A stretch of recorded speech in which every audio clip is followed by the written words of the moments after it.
I thought we'd do a video on how we handle eggs and how we incubate and rear little ones. I like to let most of the ducks hatch in the hatcher prior, or pull them about maybe a week early, because a couple reasons. They get imprinted by the parents and it makes them a little harder to get started eating, and also some of the parents just aren't very good parents. They don't brood very well, and sometimes they'll abandon the nest at the last minute. So I'll pull the eggs. I just pulled a tufted nest and they're just getting ready to hatch. That egg is a clear egg, it wasn't fertilized. But the rest of these I've already checked and they're just getting ready to hatch. In fact, this one's already pipped. And you can see the little one in there working on the egg. So I'll pull these and put them in the hatcher, and by tomorrow or the next day I'll pull them. They'll be fluffed out then. I use GQF incubators and hatchers just because that's what I was familiar with years ago. So far I can't complain too much. The hatchers, I do not like the trays. I just finished hatching some pheasants and quail, and there's two little silver pheasants in there. Want to get a picture of them? Almost ready to pull out. Still a little damp. There's a tufted from another nest that just hatched. And I'll put these in the hatcher. Ideally I'd like to clean that out between hatches, but these are going to overlap.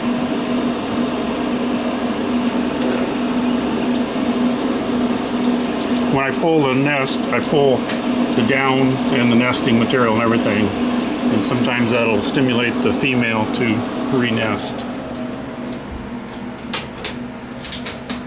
Next step, after they come out of the hatcher, I put them in a dry brooder.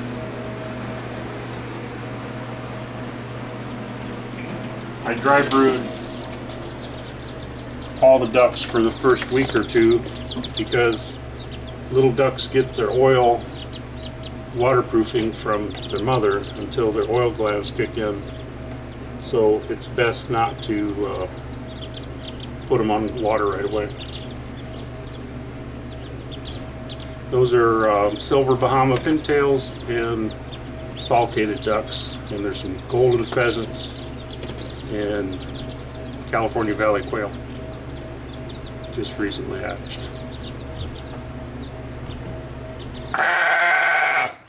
Next stop is the duck starter brooder. It's a Leucopsis brooder. I have panels on both sides because, again, I don't want to wet brood them yet. The canvasbacks would probably be okay, but these are smew, tufted, and canvasbacks, and there's one wood duck in there. The smew aren't quite ready for water yet. But I feed them Missouri starter pellets and mealworms, freeze-dried mealworms, and they seem to take to that fairly quick.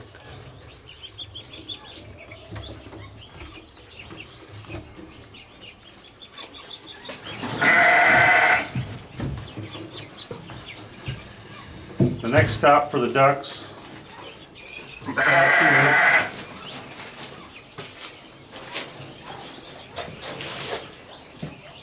I have a drain system, and I pull the stick out once or twice a day and hose the whole thing down and then refill with water. It's only about 5 inches deep, but that's deep enough for them. And they stay in here until they're waterproofed. But I have Eurasian widgeon, platinums, a couple wood ducks, and a golden eye in here.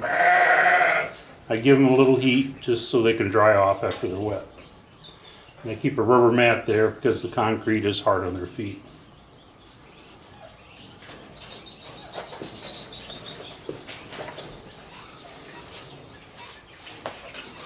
The next stop for the quail and pheasant is a brooder out here, similar to what they have in the basement.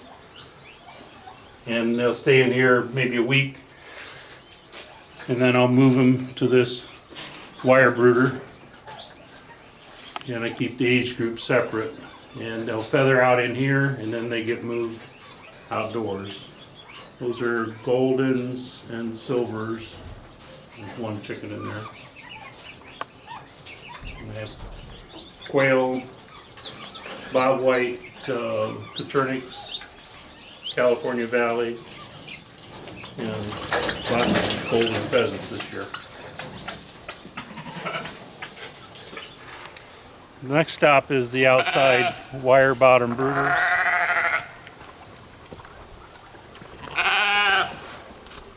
I have this cemented so I can hose everything down into a drain, and it cuts down on the flies and the smell. And here I have the first couple batches of wood ducks. And they're about ready to go on the pond. In fact, they are ready. At this point, I put their metal bands on and sex them. The wood ducks at this age are pretty easy to sex. And I just moved some pintails out on this one, and they're feathering out. I use a constant trickle of water in these concrete tubs, and there's a drain in there, and I just pull the pipe out, hose it out, and that's it for cleaning it. This is all treated lumber, and it's rubber coated or vinyl coated 1/2-inch mesh, which is easier on their feet.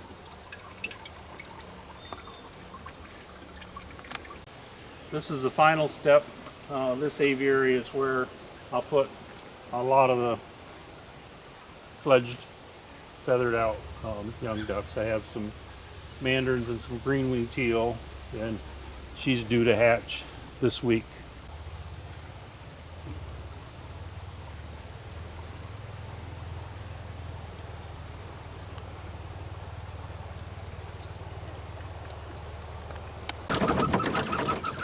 First batch of wood ducks, almost full grown.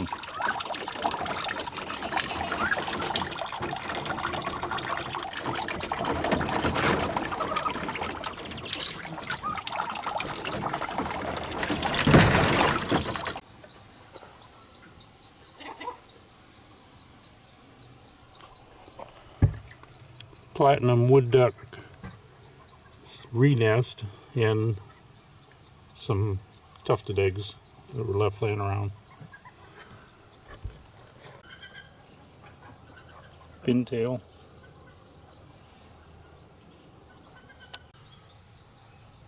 Bicol teal.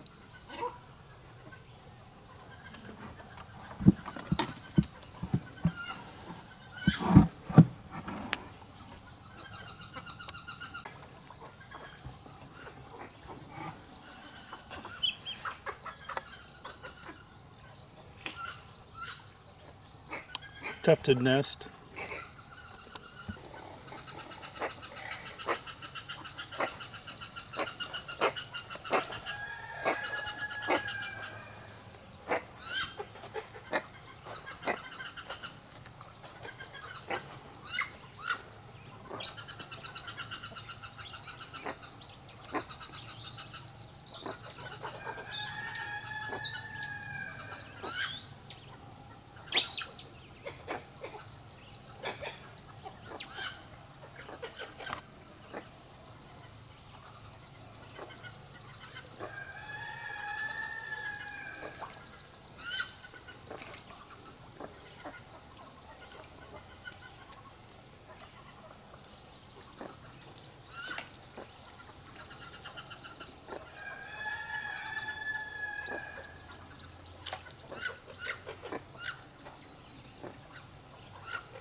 Okay.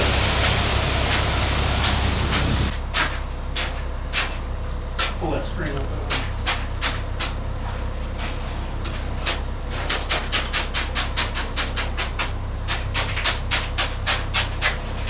Build our pens.